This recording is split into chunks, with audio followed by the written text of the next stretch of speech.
Queridos, a paz do Senhor, eu sou o pastor Anderson Silva, estamos na Academia de Pregadores, na nossa antepenúltima aula deste primeiro trimestre de 2022 da lição dos jovens. Estamos estudando sobre Jesus no Evangelho de João. Jesus, Filho de Deus, sinais e ensinos de Cristo no Evangelho escrito por João.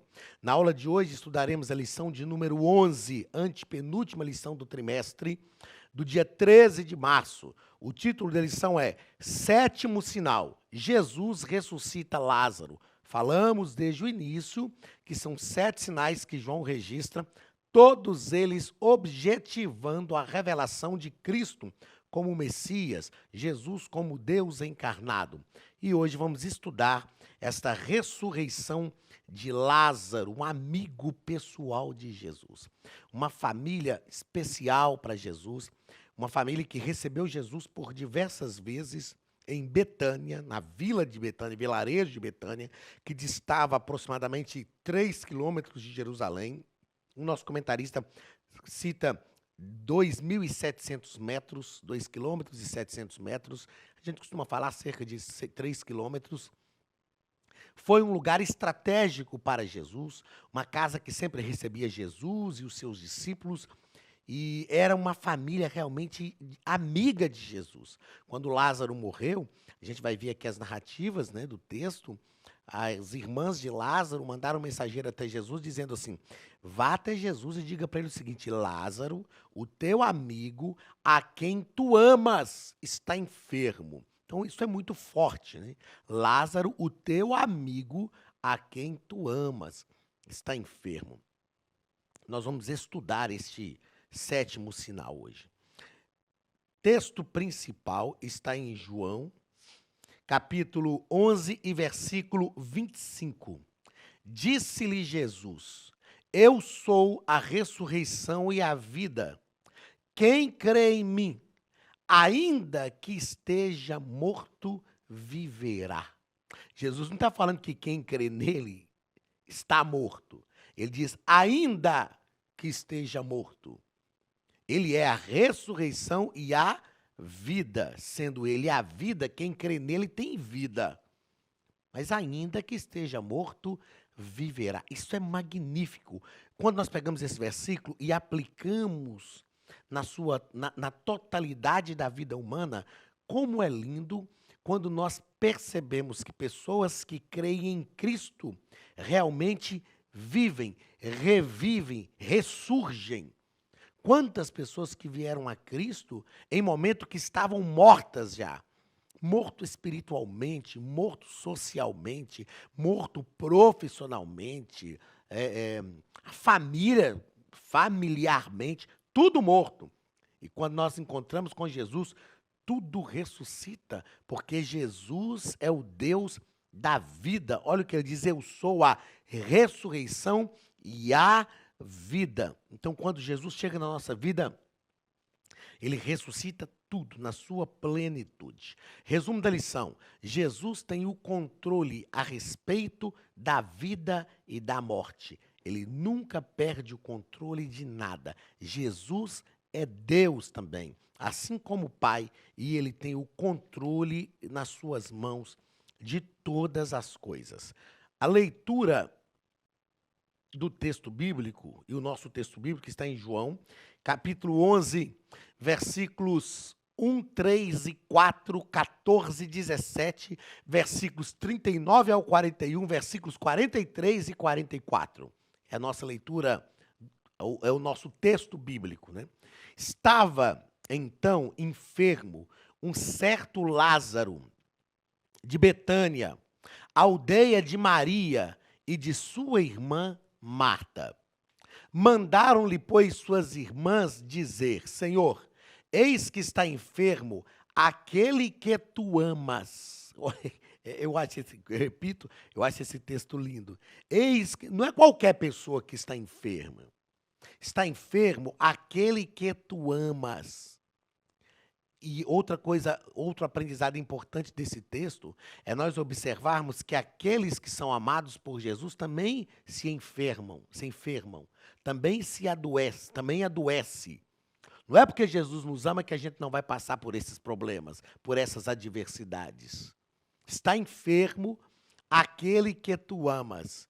E Jesus, ouvindo isto, disse, Jesus já sabia, ele já deu o veredito ali. Esta enfermidade não é para a morte, mas para a glória de Deus, para que o Filho de Deus seja glorificado por ela. Olha o propósito da revelação aqui. Para que o Filho de Deus seja glorificado por ela. A gente precisa entender isso. Jesus nos ama e às vezes nós passamos por adversidades. E não é que ele deixou de nos amar. Uma vez que ele nos ama, as adversidades pelas quais nós passamos irão ser um instrumento para a glorificação do seu nome. É isso que nós precisamos entender. Então Jesus disse-lhes abertamente: Lázaro está morto. Eles não tinham entendido, Jesus falou: ó, morreu. Deixa eu falar para vocês, Lázaro está morto. Chegando, pois, Jesus, achou que já havia 4 dias que estava na sepultura. Disse Jesus: tirai a pedra. Marta, irmã do defunto, olha aqui, Jesus não mandou Marta tirar a pedra. Seria deselegante. A pedra era enorme, Marta não conseguiria empurrar aquela pedra, tinha que rolar a pedra na porta do túmulo, tinha que tirar a pedra, rolar a pedra de volta da porta do túmulo. Jesus não falou, tira a pedra, Marta. Jesus disse, tirai a pedra. Aí Marta, irmã do defunto, disse-lhe, Senhor, já cheira mal, porque já é de 4 dias.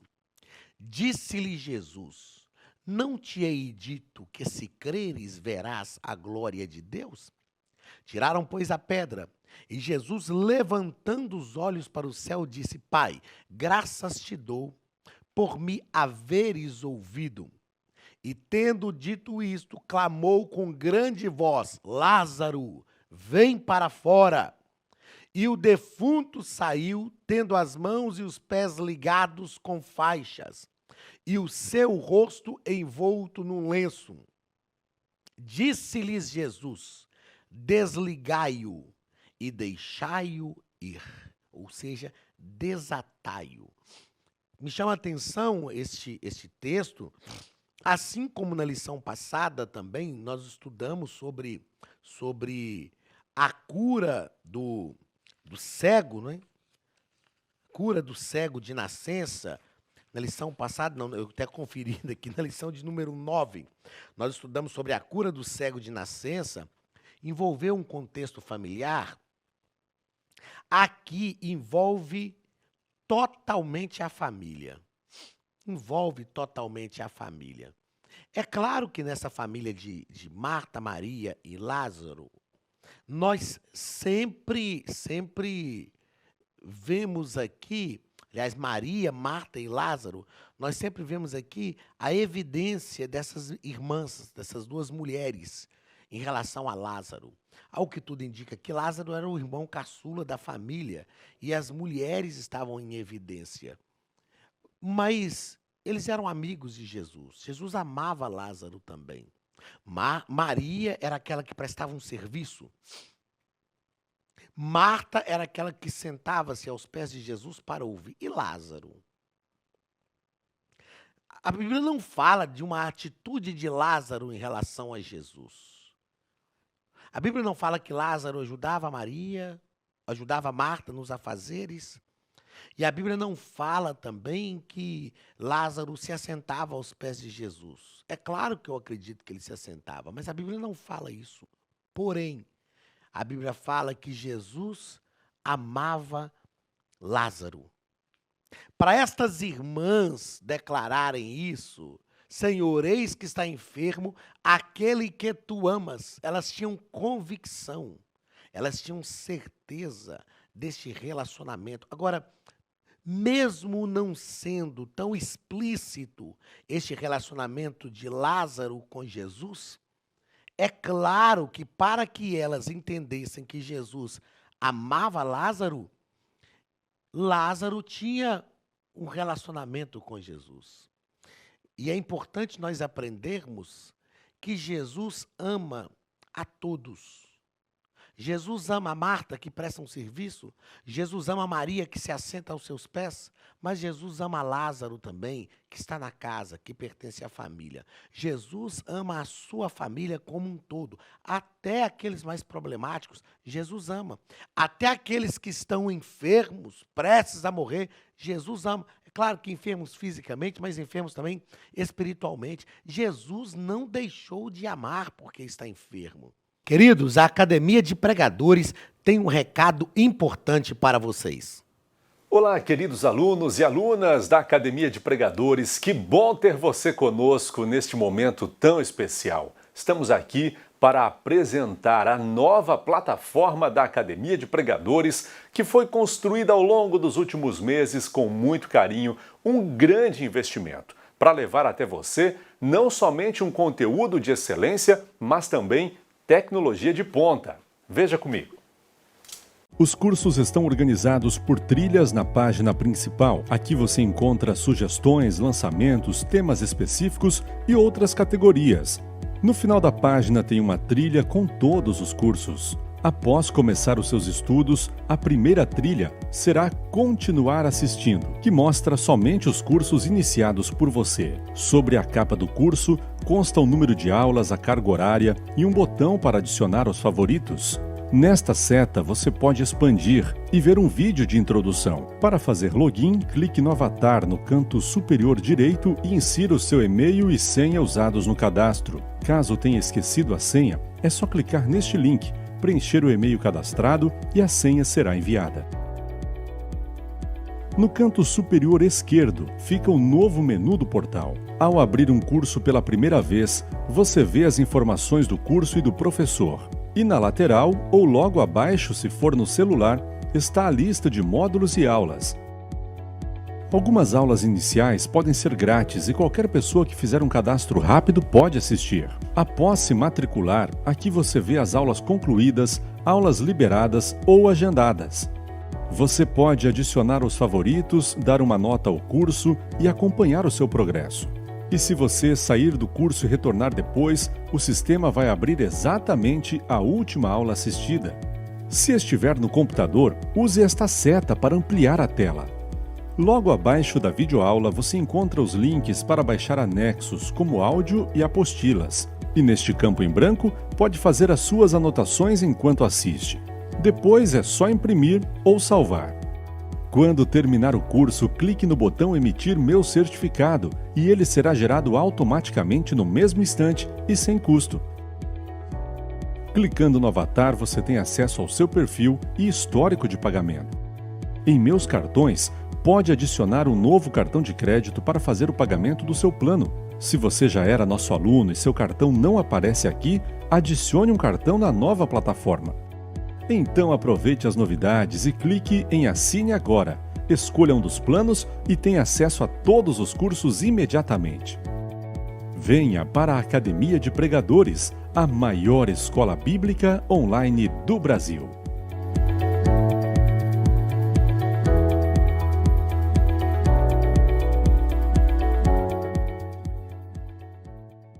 E nem depois que passa pela morte, por problemas. Estamos falando, eu não falo agora de morte física, mas de morte espiritual.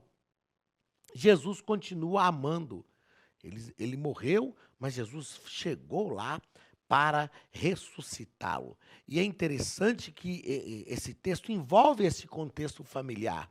E quando Jesus ressuscita Lázaro, Jesus fala, claro, com a família dele, desatai-o. Ou seja, ajudem ele aí. Jesus está dizendo, ele se enfermou no contexto da família. Ele foi ressuscitado no contexto da família. E ele vai ser desatado, desatai-o, desligai, deixai-o ir. Ele vai ficar livre também no contexto da família. Que bênção, que ensinamentos gloriosos que esse texto tem para a nossa casa e para a nossa família. Primeiro ponto, A aldeia de Betânia, sua posição geográfica, é o primeiro parágrafo. O segundo parágrafo, estrategicamente escondida. E o terceiro parágrafo, saindo da agitação. Nesse primeiro ponto, nesses 3 parágrafos, o comentarista, deixa eu abrir aqui o máximo que eu consegui, ó. Nesses 3 parágrafos, o comentarista está nos posicionando, está fazendo um relato de onde era geograficamente falando. Ele coloca aqui, ó, cerca de 2,7 quilômetros de Jerusalém, quase 15 estádios. Bastava sair da antiga cidade, cruzar o vale de Cedron, que está de frente da porta oriental de Jerusalém, e o monte, para o lado oriental do Monte das Oliveiras, e chegava-se na aldeia de Betânia. Ela estava estrategicamente escondida, e aqui Jesus saía da agitação. Era um lugar de tranquilidade. Jesus saía dos grandes centros urbanos. Era um lugar de estar tranquilo. Depois, no segundo ponto, o comentarista vai falar sobre o milagre da ressurreição. Ele vai tratar sobre o milagre da ressurreição. A ressurreição de Lázaro era aliás, a enfermidade de Lázaro era para a glória de Deus. É difícil, às vezes, nós entendermos isto, que alguns problemas que Deus permite acontecer na nossa casa e na nossa família, Deus permite acontecer para que o nome dele seja glorificado. Não é que Deus induz, não é que Deus faz isto. Tiago diz que quando for tentado, não diga por Deus sou tentado, porque Deus não tenta ninguém.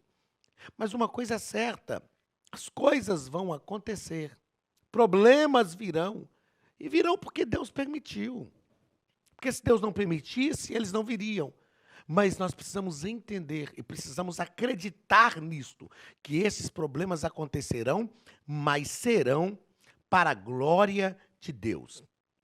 Depois o segundo parágrafo, defunto ou Lázaro. O narrador do texto sempre vai chamá-lo de defunto, mas Jesus sempre vai tratá-lo por Lázaro. Não importa como os outros tratam, pode até tratar como defunto. Talvez na sua família tenha alguém que está drogado. As outras pessoas vão tratar como drogado, como viciado, como a ovelha negra da família, como rejeitado. Mas Jesus sempre vai tratar pelo nome, pela identidade. Perceba que as irmãs não tratam com a designação de defunto. Marta fala com Jesus, se tu estivesse aqui, meu irmão não teria morrido. Ele já está morto, mas ela fala, ele é meu irmão, ela considera ele como irmão. O narrador do texto, o escritor do texto, João, está sempre chamando de defunto. É claro que João não está fazendo isso de forma pejorativa. Ele está fazendo isso demonstrando que era esse senso das pessoas que estavam ali naquela casa. Quem estava ali dizia, não, agora já morreu, é só um defunto. Aí Marta dizia, não, ele é meu irmão. Aí Jesus dizia, não, ele é Lázaro. Ele é Lázaro, ele é o meu amigo. Jesus designa pelo que ele é, pelo nome. Jesus está sempre designando pelo nome. Pode ser que alguém chame lá o seu parente, isso é um viciado, é um drogado, isso é uma escória da sociedade. Mas você precisa, não, isso é meu irmão. Você precisa considerar isso, ele é o meu filho. Veja o filho pródigo. O pai fala, o meu filho estava morto e reviveu. Estava perdido e foi achado. O irmão fala, este teu filho, só falta falar este vagabundo, mas para o pai ele é sempre filho. Para Jesus aqui, Lázaro é sempre Lázaro. Pode estar morto, mas é sempre Lázaro. Terceiro parágrafo do terceiro ponto. A ressurreição no presente. Marta demonstrou profundo conhecimento teológico, né? Profundo conhecimento teológico na sua conversa com Jesus sobre a ressurreição. Eu sei que meu irmão vai ressuscitar no último dia. Eu sei, ela tinha um conhecimento teológico. Aí Jesus diz, não, você está enganado, ele vai ressuscitar hoje. Jesus está falando com ela, não é só uma expectativa futura. É algo que eu vou fazer já. É algo que eu vou fazer agora. Mas já tem 4 dias, ele já morreu, mas agora eu vou fazer. Ela está dizendo, eu sei que isso aí vai ser lá no grande dia. Jesus fala, não, eu vou resolver o problema agora. Sabe o que Jesus está falando com Marta? Você vai voltar ao convívio saudável com o seu irmão. Eu vou restaurar a vida dele para ele voltar ao convívio familiar com vocês. Que mensagem gloriosa que esse texto tem para nós. Terceiro ponto. A soberania de Deus, acaso ou propósito? Foi por acaso que Jesus demorou 4 dias? Não, eu falo que Jesus era um atleta, ele tinha um ministério que ele andava. Jesus demoraria, vamos pensar que considerando a multidão, aquela turma toda, Jesus demoraria 30, 40 minutos para chegar de onde ele estava até Betânia. Mas Jesus esperou 4 dias. Isso não foi acaso, isso foi um propósito. Havia um propósito em tudo aquilo que Jesus fez. Depois, no segundo parágrafo, vivendo os propósitos de Deus. Nós precisamos viver esse propósito. Precisamos viver esse propósito. Lázaro era amigo de Jesus, estava enfermo e era plenamente possível que o mestre chegasse a Betânia para curá-lo. Jesus poderia curá-lo também de longe, como fez com o filho do oficial do rei. Só que a enfermidade de Lázaro e a sua morte tinha um propósito claro e definido: glorificar o Filho de Deus. Então entenda que mesmo aqueles que estão passando por um momento difícil de afastamento do Senhor, na sua família, isso está dentro de Deus. Aliás, Deus tem um propósito para isso. O nome de Jesus vai ser glorificado, creia nisso. E terceiro parágrafo, o soberano intervém. Diante de uma situação que já não tinha jeito, ela diz, Senhor, já cheira mal e já é de 4 dias, ou seja, não tem mais jeito, acabou. Não tem expectativa, a gente não tem esperança mais. Aí o soberano intervém. Jesus chega e diz, eu vou fazer, e é agora. E Jesus ressuscita Lázaro. E é interessante que Jesus chega e chama pelo nome dele, demonstrando que Jesus tem poder sobre a morte. Quando o nome de Jesus ecoa, a morte não pode mais reter Lázaro, segurar Lázaro. Quem está chamando Lázaro agora, permita-me fazer essa analogia. A mãe de Lázaro podia chorar e chamar por ele, a morte diz, não, eu não vou liberá-lo. Maria chorou, clamou por Lázaro, Marta chorou, clamou por Lázaro, possivelmente outros amigos choraram, clamaram por Lázaro, aí a morte diz, não, eu não ouço essas vozes, essas vozes não têm, aliás, eu não ouço, não, essas vozes não têm autoridade sobre mim, mas quando Jesus chama por Lázaro, quando a voz de Jesus ecoa nos domínios da morte, Lázaro, a morte ouve a voz de Jesus e é como se ela dissesse, não, essa voz aí tem mais autoridade do que eu, ele tem autoridade sobre a morte. Quando Jesus chamou também o jovem, o filho da viúva de Naim, na porta da cidade, a cidade de Naim, uma viúva daquela cidade, Jesus parou aquele cortejo fúnebre e diga ao moço, menino, moço, levanta-se. Pronto, a morte ouve a voz de Jesus e não pode reter mais aqueles que estão nos domínios da morte. A voz de Jesus vai chegar nos domínios da morte em relação à sua família, à sua casa, e vai trazer de volta aquele que as pessoas pensam que não voltará mais. Ele vai fazer de novo aquilo, vai fazer ter vida de novo no lugar onde não tem vida e no lugar onde as pessoas pensam que não terá mais vida. A voz de Jesus vai chegar lá e vai ressuscitar. Com essas palavras, nós encerramos esta antepenúltima lição do nosso trimestre e na aula que vem estudaremos a penúltima lição. Deus te abençoe e creia nesta verdade. Até a nossa próxima aula, em nome de Jesus. Estude a Bíblia Sagrada de forma simples, pela internet, mas com profundidade. Desvende os mistérios da palavra e transforme completamente seu conhecimento bíblico e sua vida ministerial. Este projeto inovador, inédito em língua portuguesa, reúne alguns dos melhores ensinadores da atualidade para capacitar a igreja e preparar líderes. Já são milhares de alunos em 48 países que estão desfrutando de aulas espirituais e cheias de revelações. Na Academia de Pregadores, você vai encontrar professores que são referência naquilo que falam, preparados para ensinar. Nomes como Elianai Cabral, Cláudio Gama, Alan Prisotti, Napoleão Falcão, Carvalho Júnior, Benhur Lopes, Josué Brandão, Elias Torralbo e muitos outros. Cursos com certificados, reconhecimento e conteúdo de excelência. Tenha acesso ilimitado a todos os cursos pagando apenas R$ 49,90 por mês. Veja as aulas pelo computador, pelo tablet ou no celular, numa moderna plataforma digital, no horário que quiser. Você ainda pode rever as aulas sempre que precisar. Aproveite esta oportunidade e faça parte da Academia de Pregadores, a maior escola bíblica e teológica online.